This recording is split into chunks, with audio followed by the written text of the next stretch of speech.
Right now, there are hundreds of thousands of car owners who think they're sitting on an asset.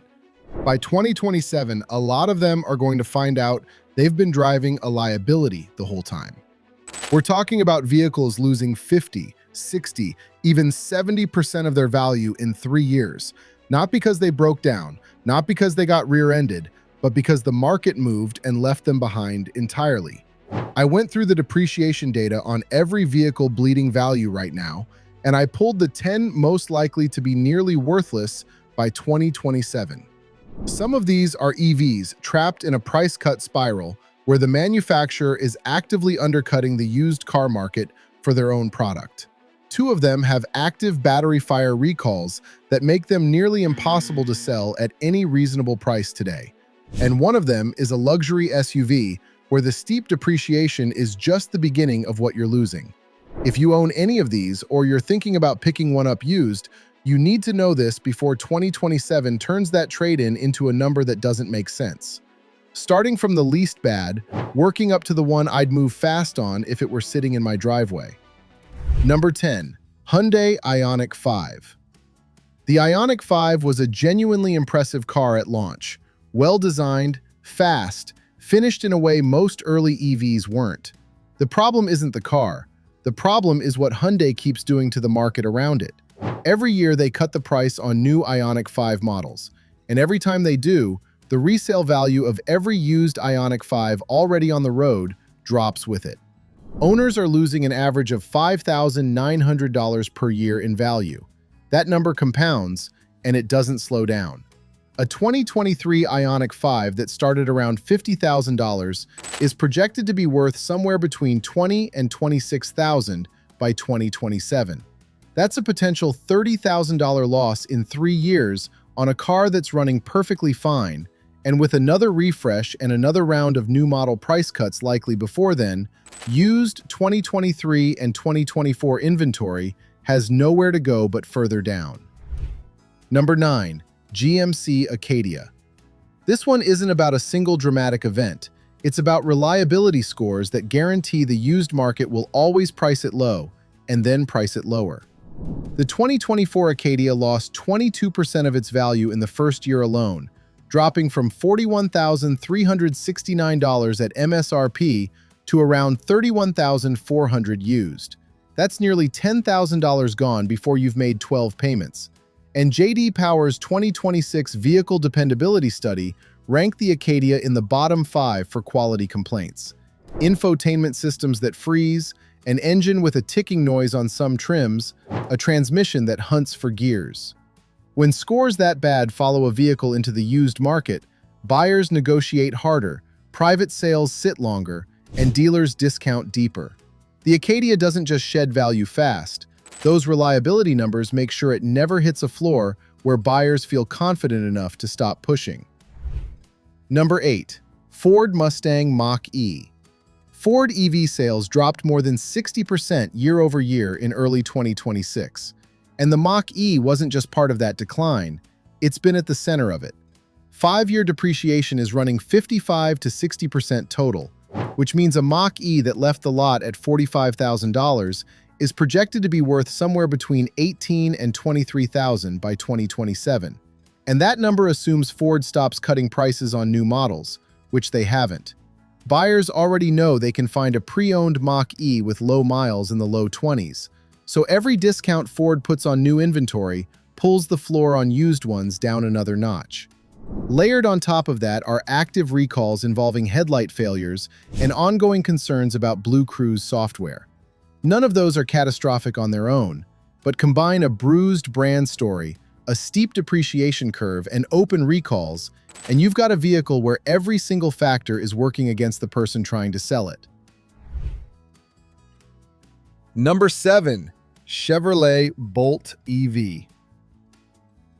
The Bolt's situation is almost straightforward, which is exactly what makes it so damaging. GM discontinued the 2023 Bolt during production, then announced it's coming back in 2027 as a completely new platform. The moment buyers found out the current model was being killed off, the used market got hammered by a flood of fire sale priced new units that dealers were desperate to clear. That supply overhang has been dragging resale down ever since. 3-year retention on a 2023 Bolt is running 40 to 50%, meaning 50 to 60% total depreciation on a car that was already modestly priced to begin with. And when that 2027 Bolt arrives on its new platform, every 2023 model still on the road gets labeled old technology overnight, regardless of mileage. The day GM announced the redesign, they essentially set an expiration date on current Bolt values, and 2027 is when that clock runs out. Number 6. Dodge Charger EV. The new Charger EV might be the most confused vehicle in the entire market right now, and the depreciation reflects exactly that confusion.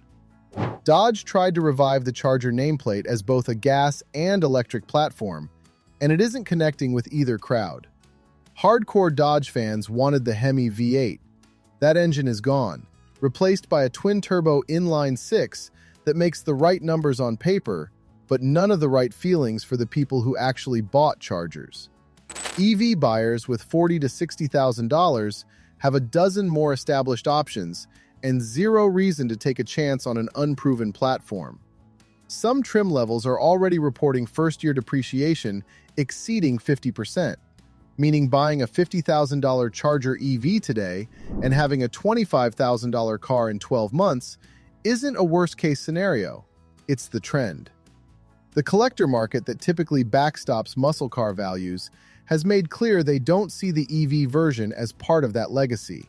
And without either the heritage buyers or the mainstream EV crowd, this car is operating without a resale floor.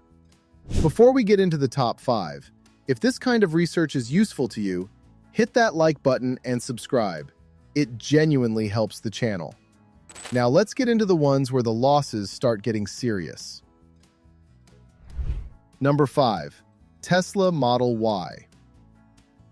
The Model Y is the best-selling EV on the planet, and you'd think volume like that would protect resale value. It doesn't, and it's actually part of why the depreciation is so severe. Every time Tesla cuts the price on new Model Y inventory, which they've done repeatedly since 2023, the floor on every used Model Y drops overnight. A 2025 Model Y bought at somewhere between $40,000 and $60,000 is projected to retain only about 37% of its value by year 3. That's a potential $20,000 loss on a car with nothing wrong with it, and that projection doesn't account for another round of cuts before 2027. And here's what makes this different from normal depreciation. Tesla controls those price decisions. Every cut is deliberate, and there's nothing stopping the next one. By 2027, owners who bought in early and held through multiple rounds of cuts are going to feel every single one of them compounded into a single trade-in number that's hard to look at. Number 4. BMW X5. The X5 is where the conversation stops being just about depreciation and becomes about total loss, because the depreciation is only the first number in a much bigger equation.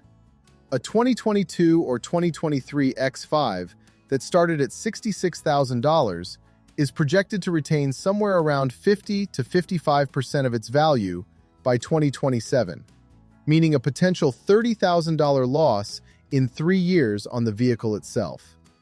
But the warranty expires around year 4, and that's when the real bleeding starts. Out-of-warranty maintenance runs $1,200 to $1,500 per year in a good year with no surprises. Air suspension springs alone are $800 to $1,200 each, and the iDrive 8 infotainment has drawn consistent reliability complaints that haven't fully cleared up through the 2025 model year. Add it together. $30,000 in depreciation, $12,000 or more in maintenance over 4 years, and you're looking at over $40,000 in losses on a car you're still driving every day. The badge says premium. The math says something else entirely. Number 3. Nissan Leaf. The Leaf was the car that proved EVs could be mainstream.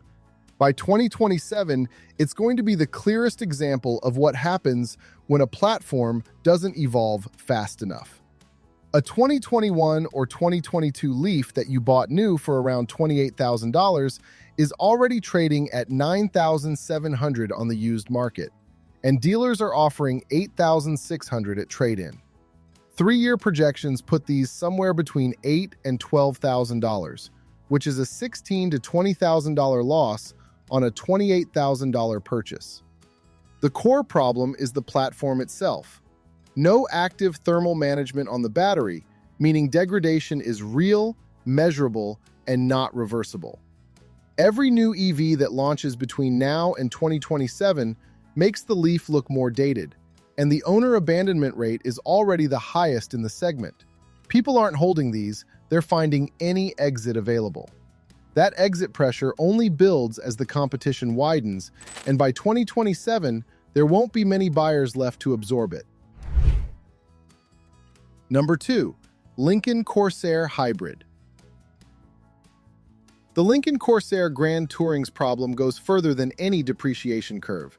There's an active recall covering 2020 through 2024 models for a battery fire risk, and NHTSA's official guidance is to park it outside until the repair is complete. That's not a software update you schedule at the dealership on a Tuesday. That's a fire risk warning tied to the battery system of a $60,000 plug-in hybrid, with a remedy timeline that stretches well into 2027. When a buyer pulls the VIN on one of these and finds an open fire risk recall, the negotiation changes completely, or it doesn't happen at all. Private buyers won't take the liability. Dealers won't offer trade-in value worth serious consideration. And if the repair isn't fully completed before you try to sell, which, given how long this has dragged, is genuinely possible, you're not dealing with depreciation anymore. You're dealing with a car the market won't absorb at any price that makes the transaction worth doing. Number 1. Jeep Wrangler 4xe. The Wrangler 4xe earns the top spot on this list for 3 reasons that would each be damaging on their own, and together make this close to impossible to get out of clean. Start with the same battery fire recall situation as the Corsair, active on 2023 and 2024 models. Park outside guidance from NHTSA, open liability on a vehicle people paid $50,000 to $70,000 to own. That alone would put this car near the top. But without the recall, the depreciation curve is still brutal. 5-year projected resale sits at around $25,652 on a vehicle that costs $60,000 new, a $34,000 loss over 5 years, with the steepest portion happening in the first 3 years, right when most owners are starting to think about their next trade-in. And then there's the brand picture underneath all of it. 2 separate Jeep models are currently among the worst-selling new vehicles in the country. The Wrangler nameplate carries real off-road credibility built over decades, but the 4xe version stacked a battery fire recall on top of a steep depreciation curve on top of a brand that's losing its grip on premium positioning with buyers. Owners who are in one right now have a narrowing window. The ones who move early take the smaller loss. The ones who hold until 2027 find out exactly what worthless costs when you're the one holding it. So that's the list. 10 vehicles most likely to be nearly worthless by 2027, and the specific mechanics behind each one. Depreciation this severe is almost never random. It follows the reliability scores, the recall history, and the model refresh cycle. And for every car on this list, those 3 things are aligned against the current owner. If you own one of these, the question isn't really whether to sell. It's how much more value you can afford to give up while you're making up your mind. Drop in the comments which one surprised you the most, and whether you've been watching any of these in the used market already. I read every one. Hit subscribe if you want more research like this. I'll see you in the next one.